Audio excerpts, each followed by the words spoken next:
Hello, magandang gabi po. Ating pag-usapan sa ngayon ay ang inihanda kong sulat na akin pong ipadala sa ICC para sabihin sa Assembly of State Parties, yung pinakamataas na governing body ng ICC, na palitan na yung sistema ng ICC judges na magdesisyon na overreaching.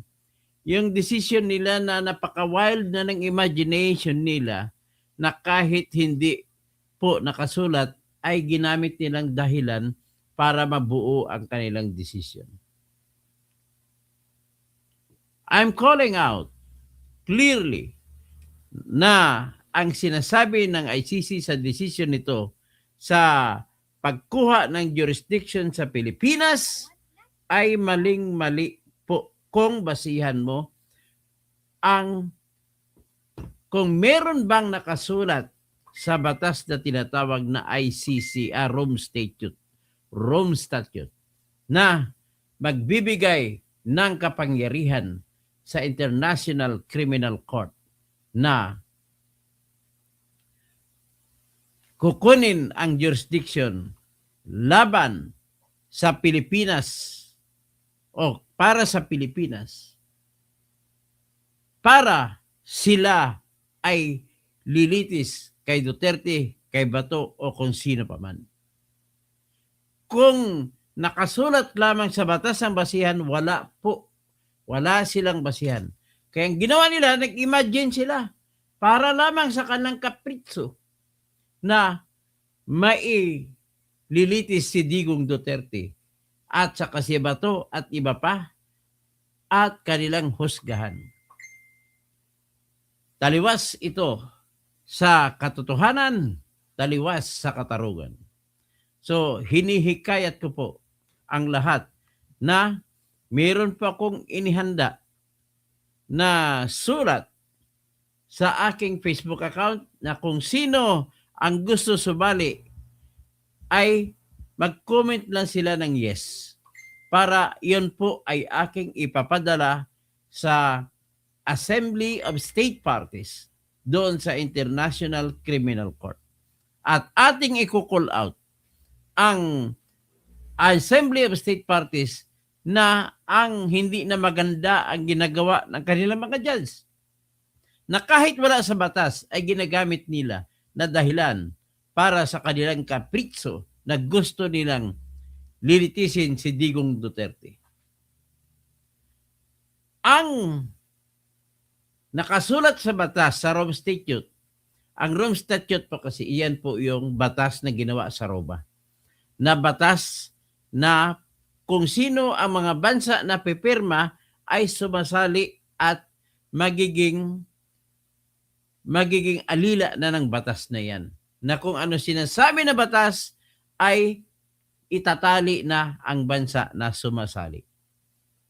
Pero unfair yan na itatali mo ang mga batas na kasapi sa mga bagay na hindi nakasulat. Sa kaso ni Digong, sa kaso ng Pilipinas, sa kaso ni Bato, sa kaso ng iba pang co-perpetrator ko, no, ano ang meron na maling-mali ang ginagawa nila? I beg your pardon. With due respect to all of you judges, mali po kayo at nawalan na po ng tiwala ang mga Pilipino na naniniwala kay Duterte na siya ay inosente. Ay mali po ang inyong desisyon na tinali nyo si Duterte sa paglilitis laban sa kanya na wala man lang kayong basihan. Basihan nyo lang, natakot nyo, natakot lang kayo na baka pamarisan ng ibang bansa ang ginawa ni Duterte. Natakot lang kayo kasi sa tingin ninyo ang mga krimen na ginawa ni Duterte ay nakakarimarim at dapat ito parusahan. Pero hindi nyo tiningnan uli at binasa ang Rome Statute na nagsasabi hindi nakabase sa kung gaano kagrabe ang krimen para magkaroon ng kapangyarihan ang ICC na lilitis at maghusga sa mga kaso. Napakaklaro po na sinasabi na sa section Article 12, paragraph 2, Article 13, paragraph C ng Rome Statute na ang tanging kaso lamang na inyong lilitisin ay yung kaso na kung saan sa pagsampa ng kaso na hihingi ng authority to investigate ay kasapi pa ng ICC ang bansa. Kung hindi na, bawal na. Nasa primera vez na prinsipyo ng international law, kapag may kaso, ang tanging paraan lamang para makuha mo ang jurisdiction sa mga kaso sa international law na involve ang isang bansa ay tanging pagpayag lamang ng bansa na yun ang kailangan. At kung walang pagpayag na binigay, ay hindi matutuloy ang kaso. So dito, pinagpilitan ninyo. Hindi na member ang Pilipinas nung nagsampa ng kaso ang Office of the Prosecutor noong May 24, 2021. Kasi hindi na tayo member, naging final na ang withdrawal noong March 17, 2019. Nasa batas po sa Artikulo 127 ng Rome Statute na kapag mag-withdraw ang bansa gaya ng Pilipinas, mayroong palugit na hindi bababa sa 1 taon bago tuluyan magiging final ang withdrawal. Sinunod ng Pilipinas yan. At para saan ba yan ang 1 year na palugit? Yan pong 1 year na palugit ay nagbibigay ng babala sa Office of the Prosecutor at saka sa International Criminal Court na bilisan ninyo ang pagproseso ng kaso, bilisan ninyo ang pag-iimbestiga at para bago pa maging final ang withdrawal ay makapagsampa na kayo ng kaso. Sa kaso ng Pilipinas, naging final na hindi na member ng Pilipinas noong March 17 pagkatapos nito na mag-withdraw noong March 16, 2018, may 1 year kayo. Natapos na lang March 16, 2019, March 17 na, hindi na pwede, ay nag-imbestiga pa rin kayo. At umabot pa sa May 24, 2021, saka kayo nagsampa ng kaso na hingin ninyo yung authority to investigate. Yan po ay wala sa kasulatan. At wala rin sa kasulatan na yung preliminary examination na inanunsyo ay magbibigay ng kapangyarihan sa ICC na mag-investigate, maglilitis at maghusga. Ganon ang ginawa niyong dahilan para maililitis ninyo si Digong. Sapagkat sinasabi sa pang-apat na kondisyon ng Article 127 na kung merong anumang bagay na kinonsidera ng korte ay pwede magpatuloy. Number 1 problem, walang nakalagay sa preliminary examination na ginawa ninyo na ito ay bibigyan ng kapangyarihan na maglilitis at maghusga. Ganito kasi ang nangyari. Noong February 8, 2018, nagpalabas ng utos ang ICC na magsasagawa siya, ICC Office of the Prosecutor, hindi korte, na magsasagawa sila ng preliminary examination. Ano yun? Maghanap ng mga ebidensya laban sa kay Digong ko kay sinuman. Hindi pa yan investigasyon. Maghanap lang kasi wala pa silang authority na lalapit sa anumang bansa para humingi ng mga dokumento. Dahil wala pang authority binigay ang judge, ang pre-trial chamber. So kung walang binigay, hindi rin nakalagay sa Rome Statute na ang preliminary examination ay sapat na para magbibigay ng kapangyarihan sa ICC na maghalungkat, mag-usisa, maglilitis at magdedesisyon kung guilty o hindi ang akusado. So wala. Ngayon, nilabag ng ICC ang prinsipyo na sinasabi, power cannot be presumed. That's the first principle. Second principle na nilabag nila ay yung prinsipyo na tinatawag sa Latin na indubio pro reo. Kung sa English, in doubt for the accused. So may doubt, may duda kung may jurisdiction pa bang ICC o wala. Pero dapat sundin nilang indubio pro reo, dapat magdesisyon sila pabor kay Duterte. Wala na palang jurisdiction. Dapat ganun ang desisyon. Ang ginawa nila, hindi nila sinunod ang indubio pro reo. At hindi rin nila sinusunod ang prinsipyo na kapag hindi nakasulat ay hindi mo pwede gagawin na may kapangyarihan ka. So with that, hinihimok ko po kayo. Tumingin, pumunta kayo sa aking Facebook page at mag-comment kayo ng yes kasi ibabala ko po, magpapadala ako ng sulat sa Assembly of State Parties ng International Criminal Court at irereklamo ko ang mga hindi makatao at labag sa batas na ginagawa ng mga judges ng International Criminal Court. Sa 5 judge noon sa Appeals Chamber, inapila nila ni Attorney Kaufman ang kaso ni Duterte. Ang issue, kung may jurisdiction ba o may kapangyarihan ba pa ba ang ICC na lilitisin at husgan si Digong, yan ang issue. Ngayon, sa 5 judge na sa inaapila, isang judge ang nagdesisyon at tahasan na wala ng jurisdiction ang ICC. Yun po is si Judge Gotsa Lordkey Panidsi.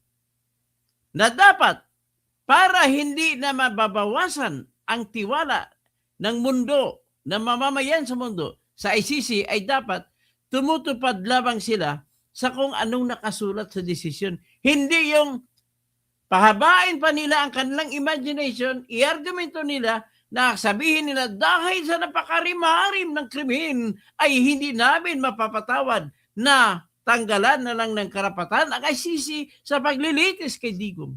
Di po pwede, mali po yan. Ang batas ay dapat batas sundin. Kung ano nakasulat, yan ang sundin. Hindi naman nakasulat yung karimarim na dapat yun ang basihan ng jurisdiction. At mind you, kung babasihan natin ang preliminary examination, na dahil naka-preliminary examination na, even after 1,000 years, pwede pa kayo magkumaso? Hindi pwede. Dapat may, walang forever yan. Dapat mayroong tinatawag na time period na susundin. O ganun pa man, punta po kayo sa aking ipapakita ko sa inyo yung sulat na ginawa ko.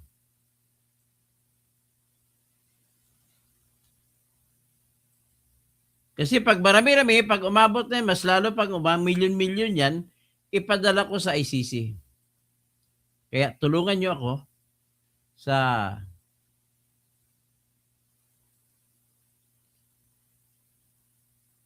pamamagitan ng pag-comment ng yes. Ito po yan.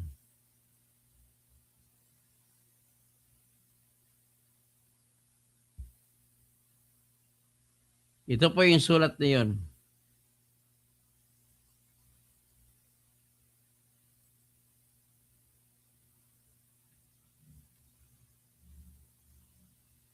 Yan.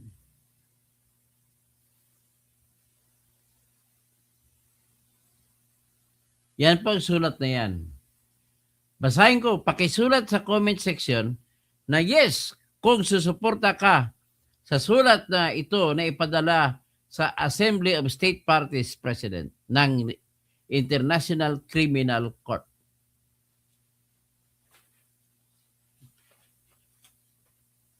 Dito naman. Tigilan ko na ba? At ang subject matter nito ay pagkabahala sa desisyon ng International Criminal Court Appeals Chamber ukol sa Pilipinas. Mahal na Pangulo ng Assembly of States Parties, Ako po ay isang ordinaryong mamamayang Pilipino na sumusulat upang ipahayag ang aking matinding pagkabahala tungkol sa naging desisyon ng ICC Appeals Chamber kaugnay ng sitwasyon sa Pilipinas. Ang desisyon ng Appeals Chamber ay hindi sang-ayon sa malinaw na teksto ng Article 1 to 7 ng Rome Statute. Walang nakasulat sa batas na sapat na ang preliminary examination para mapanatili ang jurisdiction ng ICC matapos mag-withdraw ang isang bansa. Halos 40% ng Filipino population na umabot mahigit 44 milyong Pilipino mula sa 110 million ay galit o hindi sumasang-ayon sa desisyon ng ICC. Higit pa rito sa mga usapin ng kriminal na batas, ang prinsipyo in dubio pro reo ay dapat sanay inilagay sa mga akusado, kasama na ang pagdududa sa jurisdiction. Kaya't hinihikayat ko po ang Assembly of State Parties na bigyang pansin ang ganitong uri ng interpretasyon na lumalampas sa nakasulat na batas. Maraming salamat po. Lubos na gumagalang, isang mamamayang Pilipino. Ngayon, kung marami tayo ang mag-comment ng yes, ay kami na ang mangyari, kaming mga Pilipino. Okay? So, ganun po. Kung payag kayo, bisitahin ang aking page, Berteni Catalunya Kausing, at doon po maglagay kayo ng yes. Yun lang po. Maraming salamat po. Pero ngayon, punta na tayo sa ating isang topic. Pero bago yan, ipatugtog muna natin itong kantang ginawa ko para kay Sara Duterte.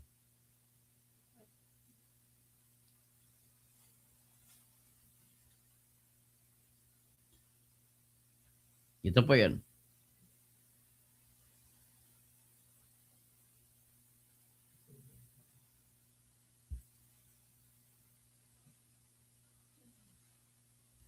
Uy, ba't walang sound?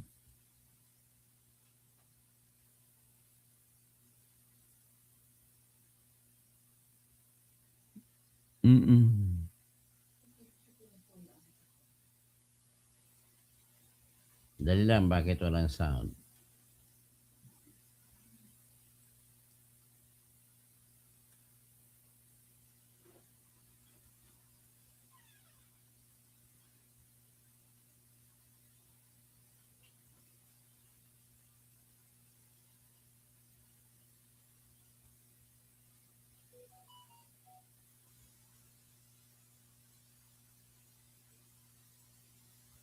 Hindi ko narinig ah.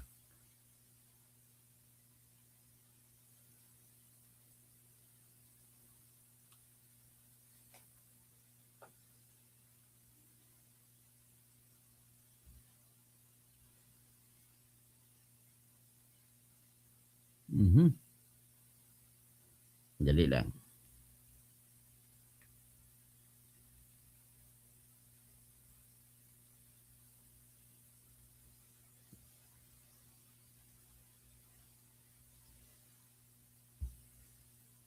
Oh, walang sound. Ulit.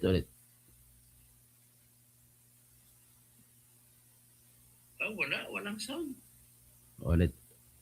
Sara, wala nang iba. Sara lang pag-asa. Sara, siya lang makapakulong. Mga kontraktor ubusin niya. Si BBM Sandro ikulong niya. Si Tamba Zaldi ikulong niya. Tapang at malasakit ibalik para bayan ay manahimik. Durugin ang sindikato sa korte, sa DPUA, sa DS Void, sa PhilHealth. Okay. Punta tayo ngayon. Ito naman po ang sitwasyon sa ngayon. Sakasakali po na ma-convict si Sara Duterte sa impeachment court. Siyempre, hindi naman natin sigurado yun. Baka magbabago mga senador. Although, halos 100% sure ako na mananalo si Sara sa Senado. Bakit po? Kasi para manalo ang kalaban, para ma-convict si Sara, kailangan po 16 na senador ang buboto na convicted. Tanong, may 16 ba na senador ang buboto? Convicted si Sara? Sagot, wala po. Kung wala, ano ang mas malamang? Sabihin natin, ang malamang ngayon ay yung mga DDS senators na pinangungunahan ni Alan Peter Cayetano. 13 sila. So paano ngayon makakakuha ng 16 ang kontra kay Sara kung ang dami ng senador ay 24 lamang? So sinasabi sa ating konstitusyon na kailangan ang boto ay 2/3 of the Senate na membership. So ang 2/3 ay 16 o 16. Hindi sila makakuha ng 16.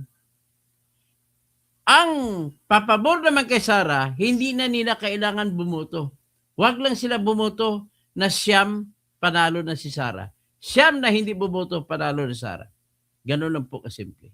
So, ngayon, kung oras man nangyari man yan, handa na po, nasurvey ko ng mga DDS, handa sila na si Basti ang itatakbong presidente para ipalit kay Sara Duterte. Ito, pakinggan nyo si Basti sa kanyang talumpati. At dito mo makikita yung galing ng mama. Nahinog na siya talaga. Sumunod din sa kay tatay niya. At mas magaling pa siya magsalita kaysa kay Sara. Ito po si Basti Duterte. At may utak. Siyempre, mana sa tatay. Hindi ko lang alam kung killer din. Yan.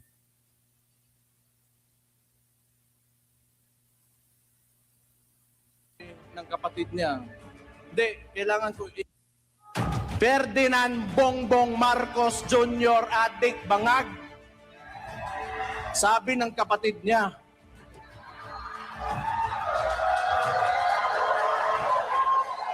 Isa pang binalik ng adik na Pangulo na sabi ng kapatid niya. Hindi, kailangan ko i-put into para sabihin naman ni Matibag na, oy, sinabihan mo adik, ikukulong ka, pusasan ka, pakyo ni mong buhanga ka.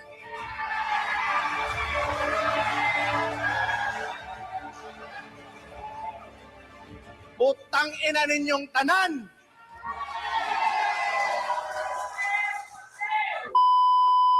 Kaya po sa hapong ito, nais kong kilalanin ang ating pinuno, ang tatayo para sa atin, ang magpapatuloy ng laban ng ating bansa. At naniniwala po ako, balang araw, magiging Pangulo ng Republika ng Pilipinas, Mayor Basti Duterte! Duterte! Duterte! Duterte! Duterte! Ayan, nag-rig nyo ha. Pakinggan natin si Basti sa pag-speech niya. Duterte! Duterte! Duterte! Duterte! Duterte! Duterte!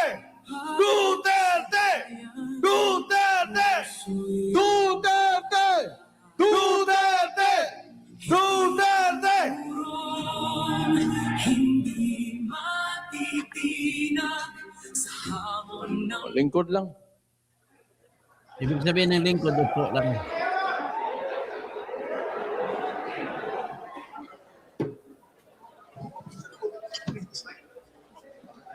Bakit boss? –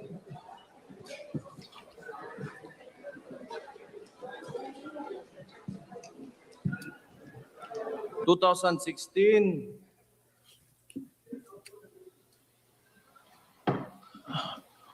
Yung tatay ko, si former Rodrigo Roa Duterte, tumakbo. Uy, hindi yun utot ha? Ng presidente. Nagsimula sa may survey, 15 to 20%. Okay? Ngayon, Lumabas siya sa kampanya at sinabi niya, dalawa lang ang plataforma niya.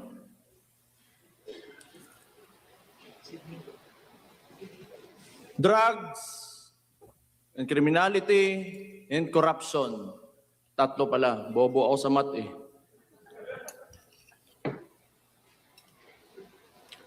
Noong panahon na naging presidente yung tatay ko, hindi ko akalain na babanggain niya talaga yang tatlong pinakamalaking problema ng Pilipinas at nailagay siya ng Pilipino kasi alam nating lahat na yan talaga ang problema ng Pilipino kaya't hindi tayo umaangat.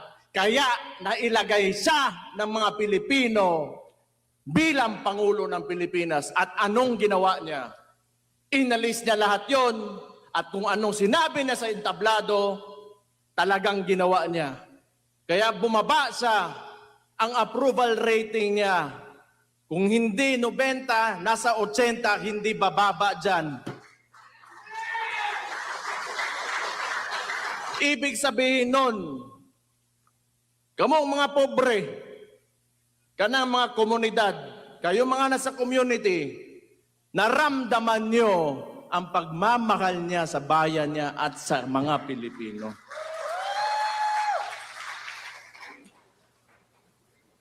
Ngayon, because my father, his core is a lawyer. He doesn't want to amend the Constitution, to change the laws or whatever to extend these terms. Because he respects the Constitution. Ngayon, tatanungin ko kayo. Kung kayo pagpipiliin ng panahon na yon, kung kayo lang, hindi galing sa kanya, itutuloy nyo ba yung termino niya? Itong si Marcos,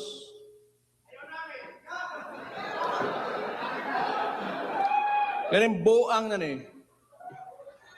Buang, adik, ingon pa sa iyang igsoon, bangag, sira yung puwet, diverculitis, kung ano-ano pinapasok siguro dyan. Ano achievement nito? Binalik yung droga, binalik yung kriminalidad, binalik yung korupsyon. At ngayon yung putang inang yan, gusto pa magpatagal ng termino niya. Magaling din. Sa kawalang hiyaan ang puke ng inang yan. Ganito kasi yan. Ang gobyerno, panahon ni PRD,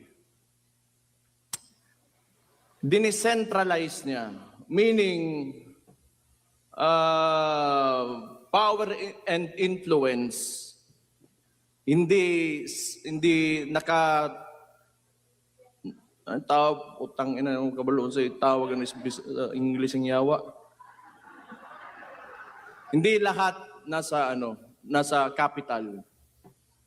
So that, especially the budget, the allocations, lahat aangat. Etong si Marcos kasi, ito yung culture ng politika na galing pa noon sa mga Espanyol. May mga Peninsulares, Insulares, Indios. And yung mga kolonistang yan, the Spaniards, nung binigay tayo sa mga Amerikano, hanggat sa nagkaroon tayo ng so-called independence, hindi nila inalis ng sistema na yan. Kailangan malayo ang wealth gap sa mga oligarko, pati sa mga maghihirap, so that they can control They have control over everything. They have control over politicians.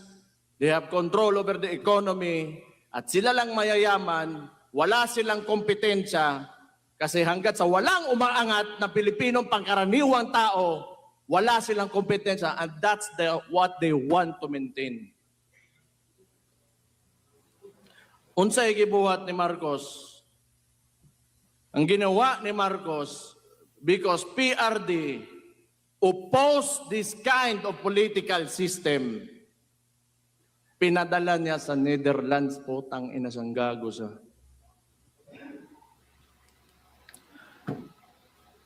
Mali and Niger had a joint statement that the ICC is an instrument of neo-colonial powers on the hands of imperialism. Tanawan ninyo, ano pang bumalik dito sa Pilipinas? EDCA sites. Kung kailan yung panahon ngayon, nagkakagulo, nagmamahal yung preso doon sa Gulf area, sa Middle East.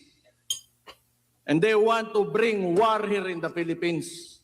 Nagtatayo ng mga military bases, and there's rumors that they want to put up a military base in the Davao region. For what? Who will benefit from war? Ito kasing si Marcos, they want us divided. That's why yung independence ng Mindanao, do not subscribe to that. Sinasabi ko sa inyo. Lahat tayo Pilipino.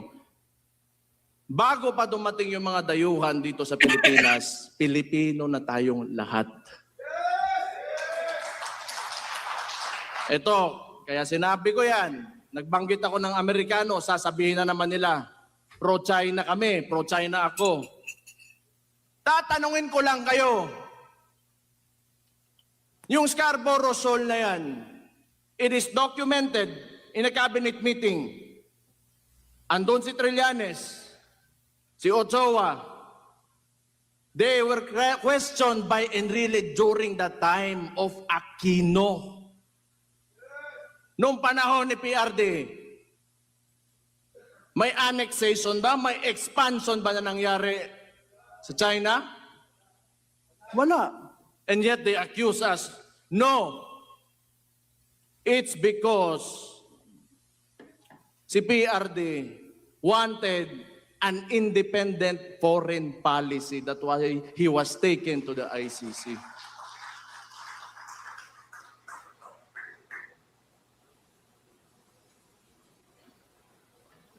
Muli na ta. Mga taga Davao Oriental drebe. Tingog mo. Oy. Del Norte. Barm. Allahu Akbar.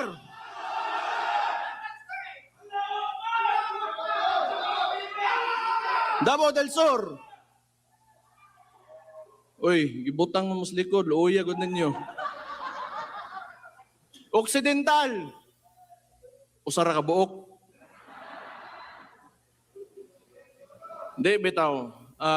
Ang sinasabi ko lang, si PRD kasi binangga talaga yung mga issues ng Pilipinas that have been encumbering us from, socio-economic growth. I do not know. Maybe, probably,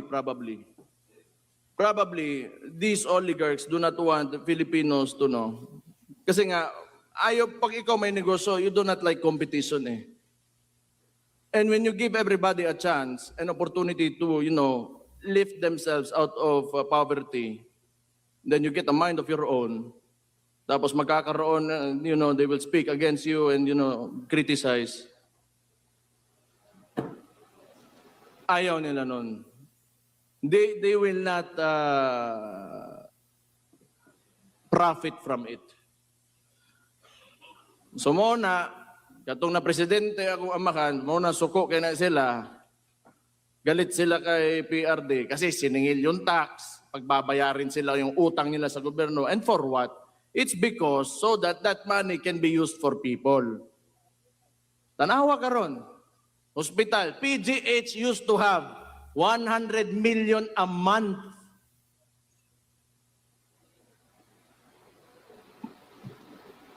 Nasaan ngayon? 60 billion, nakita nyo kanina. Kinuha sa PhilHealth.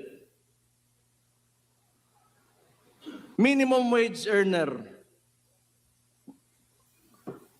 Kung magkasakit ka, bibili mo ng gamot. Ano pambili mo ng bigas ngayon? Ano pang gastos mo sa eskwelahan ng anak mo? Saan mapupunta ang pobre na Pilipino if the government will not deliver the basic services that they deserve? Do you think pag ito tuloy-tuloy pa rin, may bansa pa tayo? Do you think na we will have our children will live in a future where they can live comfortably?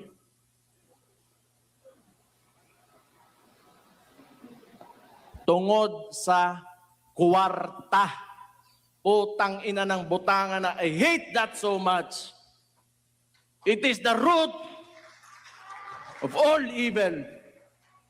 Kining mga congressman ba ni yes? Sige, butang ina ninyong tanan.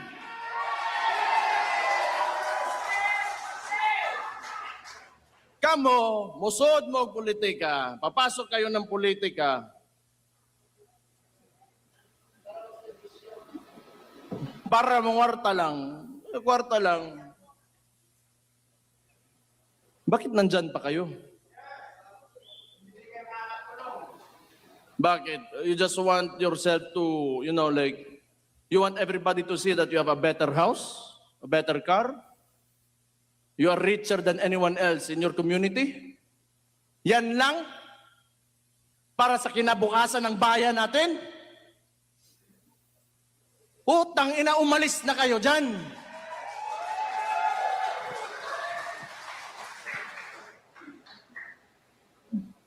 Butang ina ni mga tauhan ng yawa yun. Kini po si Mike Defensor. Ako man siguro ipapriso ani. Pero mauuna yan si Harold Respicio.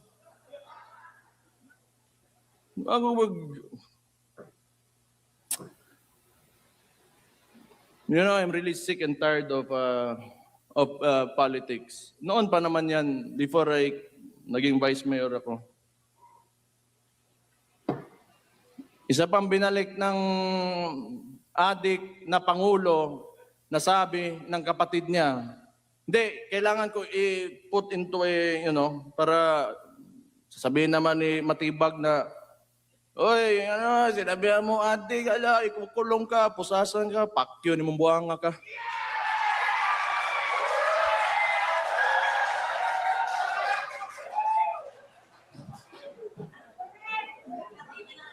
Bisaya pa, lo ni mo, Choy.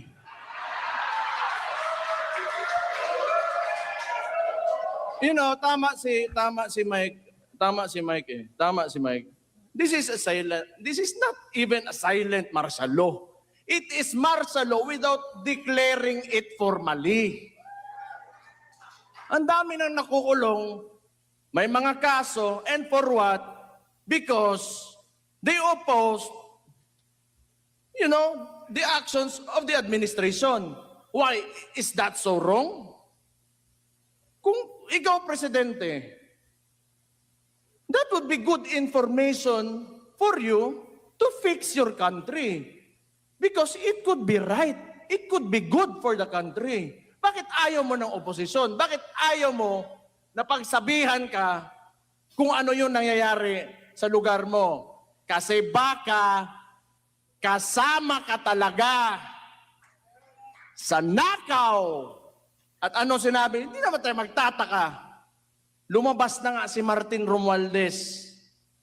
That was actually an admission that there are anomalies in the preparation of the budget.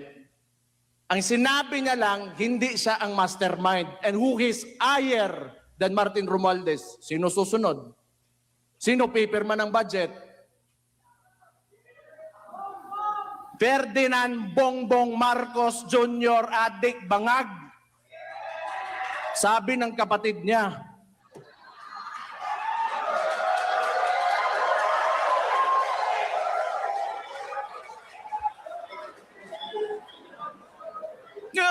ako ang ginaingon dere ba?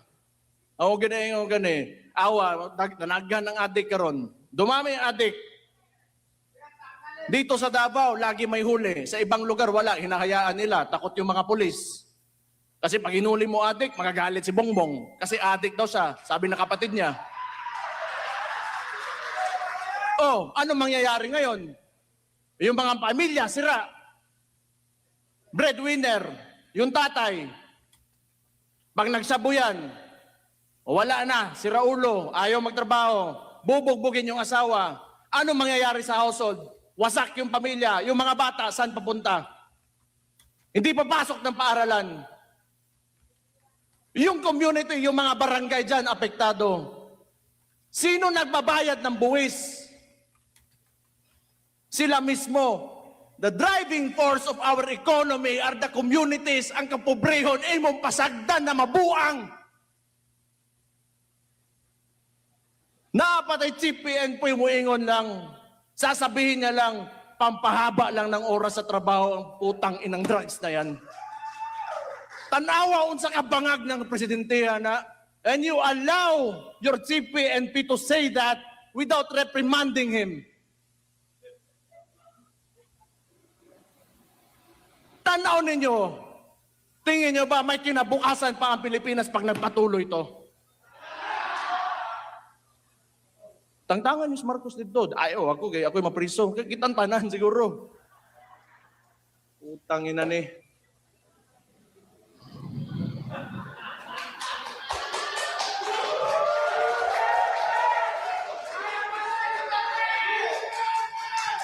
Kini ba? Yun sa impeachment. Balikon lang nako ani mga congressman. Ako, believe ako doon sa, how many do we have who said no? 25? Give a round of applause to those people.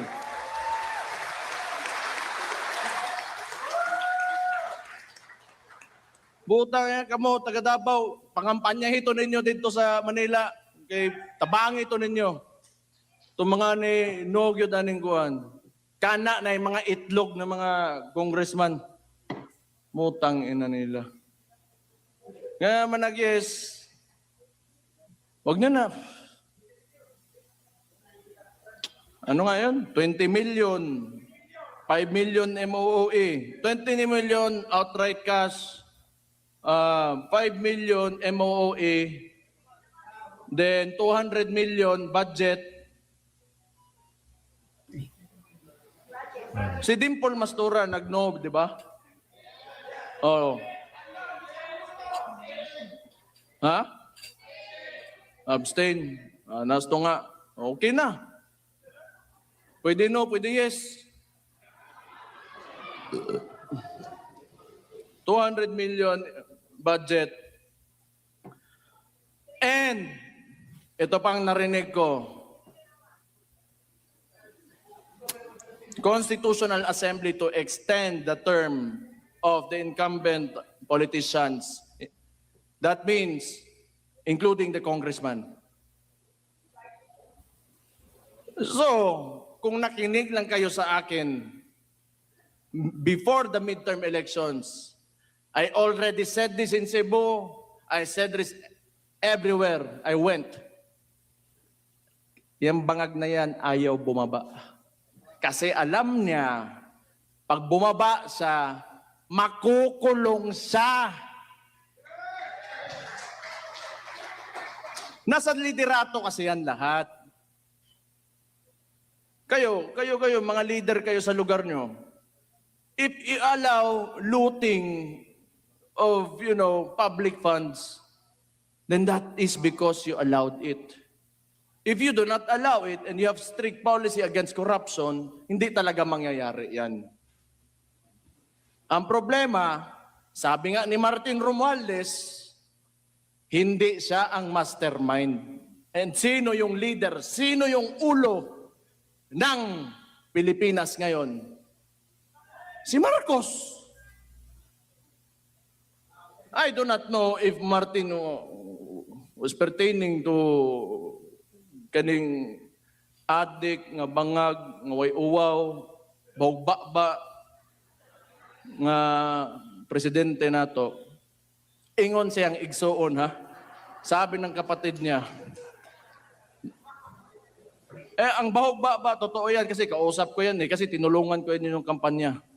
Naamoy ko, ang bahog-ba, ang tawanan eh. Pero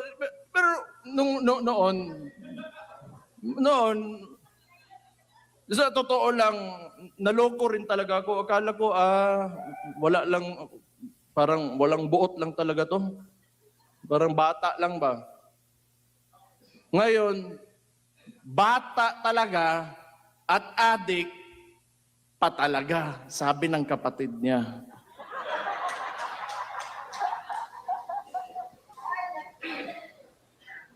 Pero, kapoy kay sig pangaway, Di, manggod, ganang ingani ba?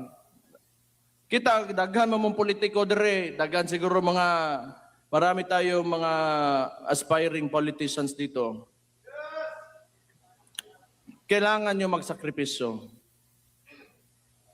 Kailangan ninyo buhian ang inyong attachment to material needs, money and material needs, attachment to power, attachment to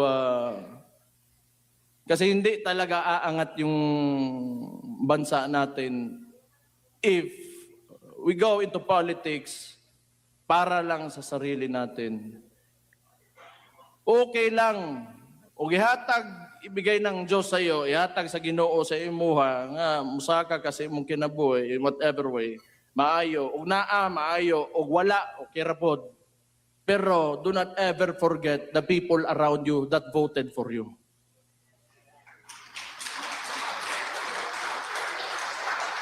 Kinanglan, pag ikaw nas politika, di lang ang imong gipampili na mga tao, mga pinili mo lang na mga tao at ikaw yung aangat. Unahin mong angatin yung mga tao. Huli ka na talaga.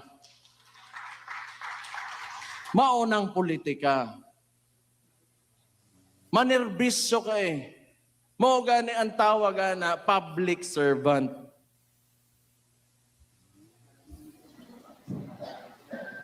Ako, honestly, kapoy naman ko. Kapoy na ko ba? Kung naay mo pilde sa kuadre sa Davao, di okay. But pasabot, pas maayo na siya nga tao na ako. Kay, I do not want to work in government for a president na ganito. Because nothing is happening. The people are suffering more and more. And I do not want to be a part of it. Na complicit ko sa nangyayari sa mga tao ngayon.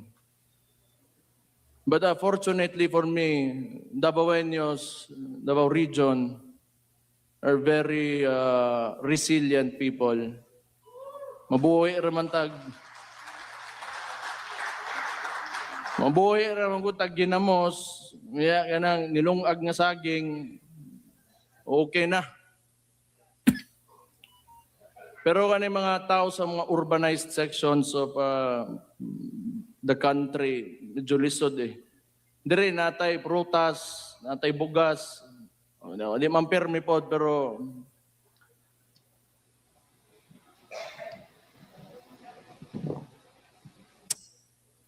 huna-hunaan ninyo. You should think about it. We have to do more. We have to do more. We have to push harder. We cannot allow this administration to go beyond 2028.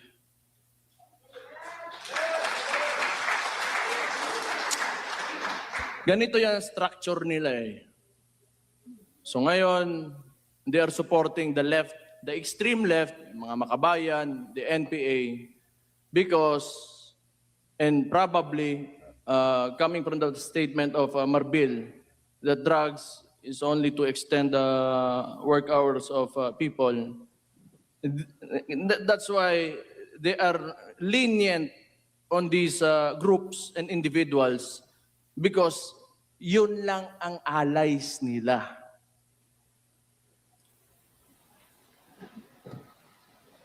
Lahat nga talaga na inayos ng previous administration by PRRD, binalik talaga ni Marcos. And look at what happened. Look at what is happening to us now. We have never been more divided than ever before until this fucking president came into office. So anong gagawin natin? Since the vice president has already announced his her candidacy for the 2028 elections, ngayon pa lang magsisimula na tayo.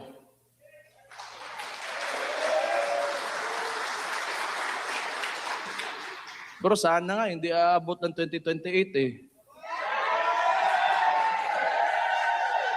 Ano gusto nyo? 2028? Bukas.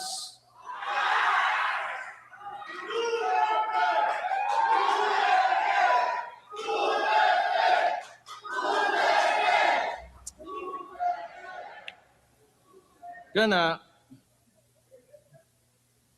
ginas inyo hagyod. Tanaw ninyo, ako'y pangutana sa inyo, kitang mga Kabisayaan ba? Kunaan ng Malacanang dire, humana ni ugma, no?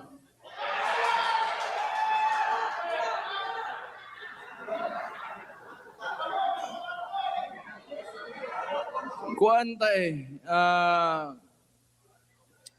we are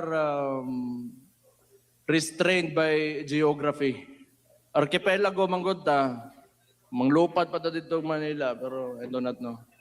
Pero kabalo mo, unsa ka bugo gini si Marcos ba? Bugo gyud, bisag unsa bugo gyud. Ana. Bugo gyud.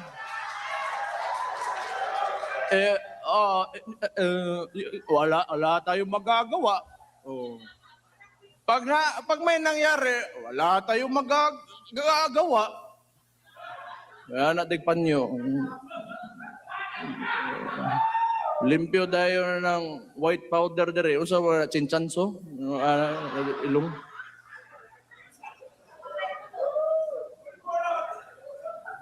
Di bugo ba?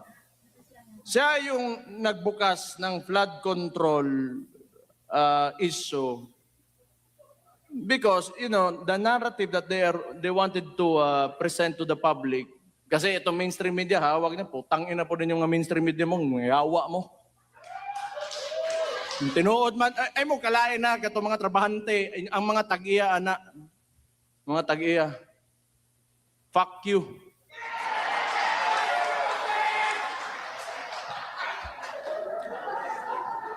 So they wanted to, you know, form this narrative that Marcos, Bongbong Marcos, is the savior. So PowerPoint pa, nga murag kinsang maestro ang gago. Oh, these are the contractors that, you know, had ghost projects. Contractor? O ikaw? Nga na ka, utang ina. Scammer. Scammer ng tawhana gyud. Scammer gyud.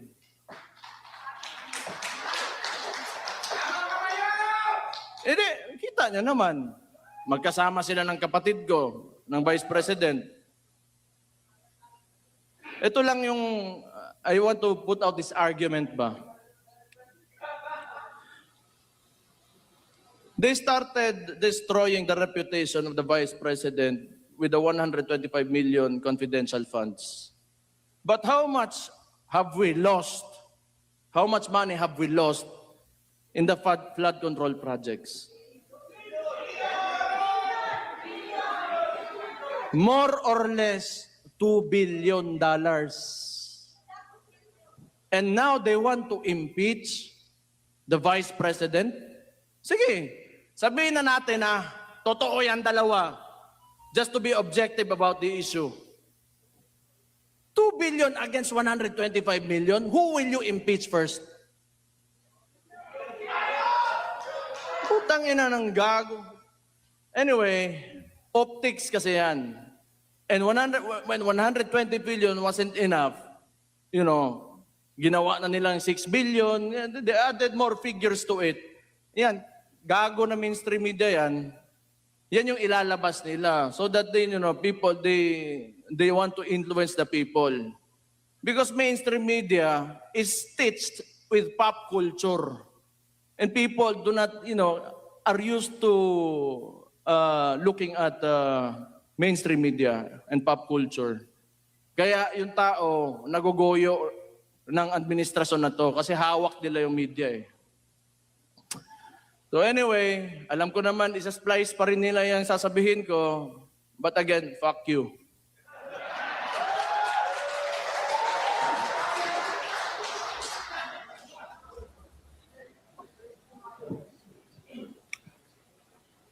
Hindi, maluoy ta sa itong nasod. Natay mga anak ba? Natay mga anak.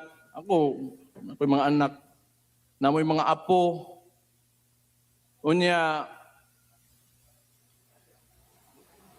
kaugbaon ba? Future ba? Future.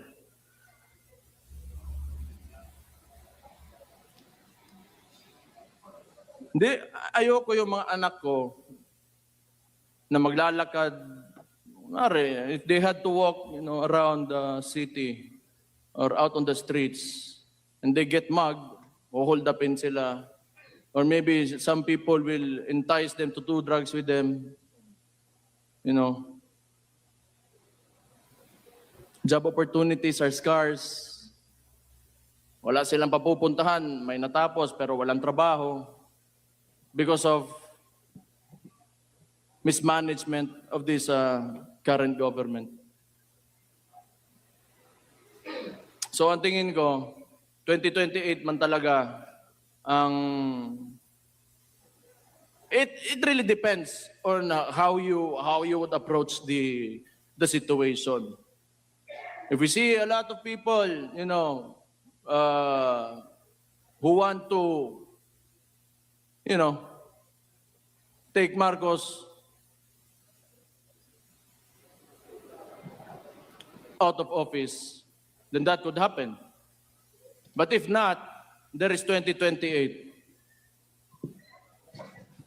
So kaya sinasabi ko, we should start now because we are facing an administration that will use all the money that you paid as taxes in this government against BP Inday Sara Duterte. That is what happened in Congress and probably, I do not know with the Senate, pero kaning mga senator, I think kailangan na to palakpakan nga ni Kapulit Agua. So your support to these senators means a lot. You know, whatever you can, social media lang talaga tayo, hanggang social media lang talaga tayo eh. Yung mainstream media, fuck you again. Just wholeheartedly put out your support for these senators and it will mean a lot to them. Discuss among your communities, discuss to, you know, you want to not really convince but tell your story on why you believed in the governance of former President Rodrigo Roa Duterte and why it should continue in 2028 through VP Inday Sara Duterte.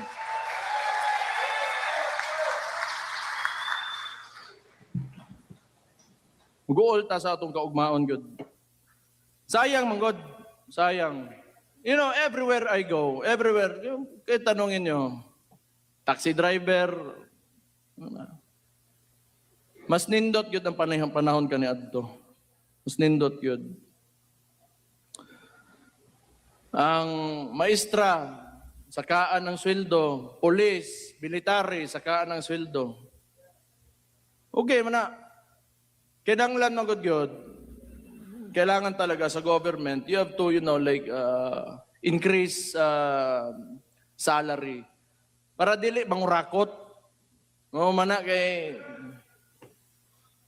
I do not know. Wala, I cannot, I am not in the position to, speculate on that, but that's what I think. Kung kapoy na kayo nga, sige antos, o tiis ka ng tiis, living in a country where people in government and in politics only want money. Hustle na kayo na. So, Ot lang, we will see. 2028, tao na to, unsay mahitabo. Pero, inshallah,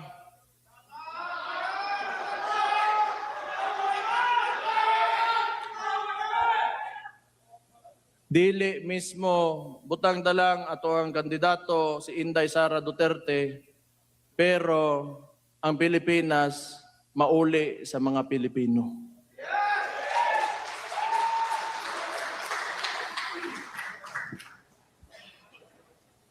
Tama na to, kapoy naka-istorya diri, paningtan ako.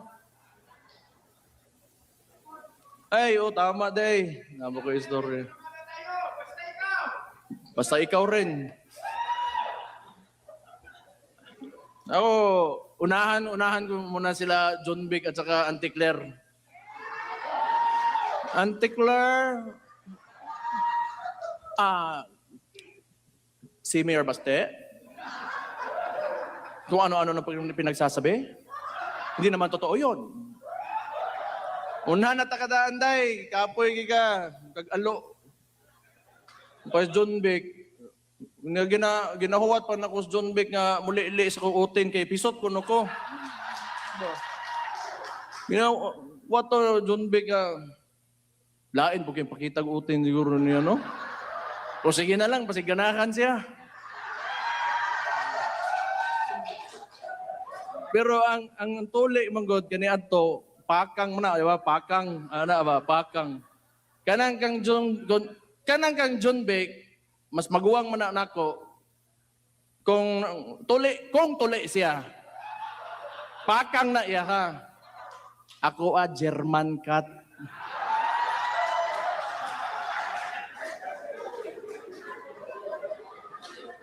Yawa, basta DILG secretary, mora na mo ingnon, unsa mo ka eh.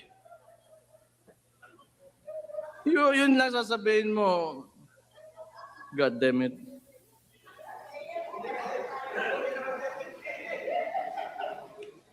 Nawala na yung usapang drug test eh, so penis test na yung susunod. Kung support o hindi. Bitaw. Actually, lahat ng nakawa na yan, ginagawa nila yung diversionary tactic, yung impeachment kasi talaga, so that they can continue to loot the money of the people, taxes that you pay. So, tayo kuha na. So man, mag-rally tanaw ninyo. Huh? Kay ingon man si Kong Leon Libiste, magpadado siya barko. Papadala daw sa barko.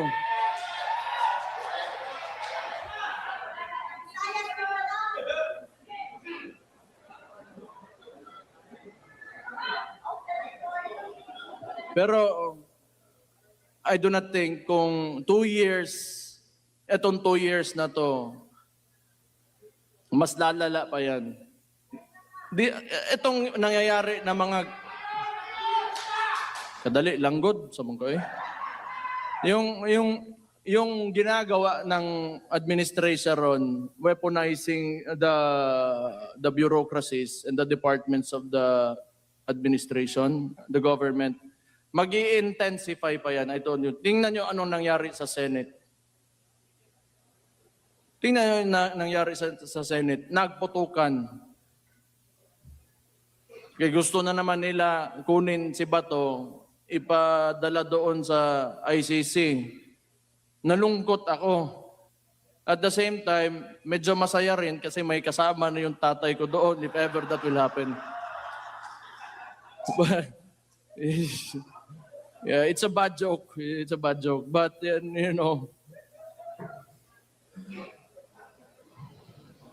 nga na, gano'n, kaya itong administrasyon na to, it's not in its right mind.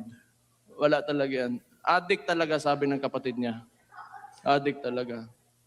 And they are working with LP because si Lam, that's why LAM, Lam, Lisa Araneta Marcos, Aranetas are relatives of the Rojases. They are LP. Actually, walang makinarya yan si Marcos alone.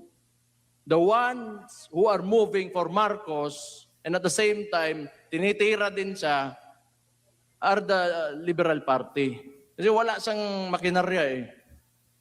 Tapos, parang ang sitwasyon ngayon, may Marcos, tayo, mga DDS, and the LP. They want to eliminate ang DDS muna. So they want to impeach VP Inday Sara. Tapos ngayon, gusto nila sa finals, sila yung maglalaban. Yan yung sitwasyon dyan. Pero wala. Di nila tayo kaya.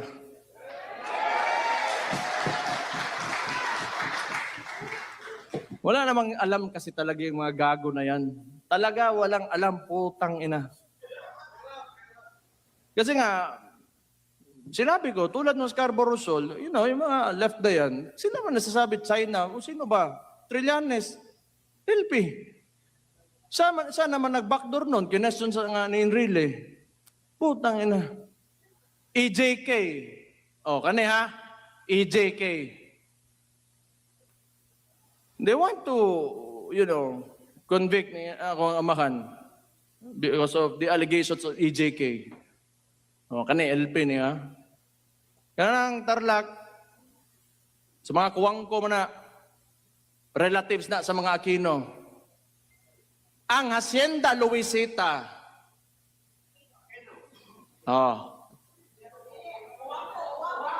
Kuwang ko day. Diba mo, ibutang ninyo ang tao dito sa Netherlands, sa ICC, because he fought against drugs that destroys communities. And yet these people are silent about Hacienda Luisita, who wanted land reform, who wanted their land back. Ang saka, ipokrito ni mga tawhanan eh. Oo, kasabot yun anak nila. Nga sige sila balik-balik kung EJK, tanawa karon, bumalik si Mabilog, bumalik si De Lima, and they are alleged narco-politicians, ni daog pag yun tong nagpapusil-pusil, bitaw diri siyang bukton. Kerwin, yawa na mayor pambuang, no? Kuya, usad ba? Tagigit. Kaya wala yun. Bumalik talaga lahat ng problema na nawala na sana. So, anyway, wala naman din talaga ako sasabihin. I just want to thank you for all of you for spending your time here. I just want to tell you, you know, like, we should think about the future. We should think about our children, your grandchildren. We should aim for a better country. much better than this one. A lot better than this one. O gihatag untas Ginoo. Inshallah. So, to end this, tayo ay kikilos na para kay VP Inday Sara Duterte. Tayong lahat nandito dahil hindi tayo susuko. At hindi natin tatanggapin ang ginagawa ng administrasyon ngayon. So sisimulan na natin ngayon pa lang na mailagay natin si VP Inday Sara Duterte sa 2028 bilang Pangulo ng Pilipinas. Mabuhay ang Pilipinas! Mabuhay ang Pilipinas! Allahu Akbar! Maraming salamat ug maayong hapon sa inyong tanan.